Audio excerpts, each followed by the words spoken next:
আজকে আমি রান্না করব বাঙালির একটা প্রিয় খাবার কাঁচকলা দিয়ে ইলিশ মাছের তরকারি।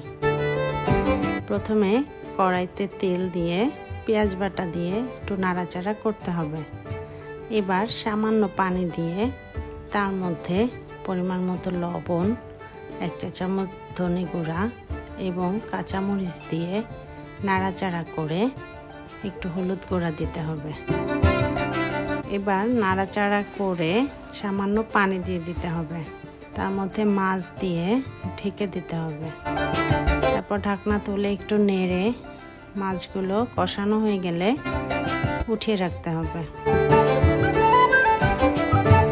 এবার তার মধ্যে কাঁচকলাগুলি ঢেলে একটু নেড়ে পরিমাণ মতো পানি দিয়ে কষানোর জন্য আবার ঢেকে দিতে হবে। এবার ঢাকনা তুলে নেড়ে পরিমাণ মতো পানি দিয়ে কষানো মাছগুলি দিয়ে দিতে হবে। এবার নেড়ে আবার ঢেকে দিতে হবে। তৈরি হয়ে যাবে মজার কাঁচকলার তরকারি।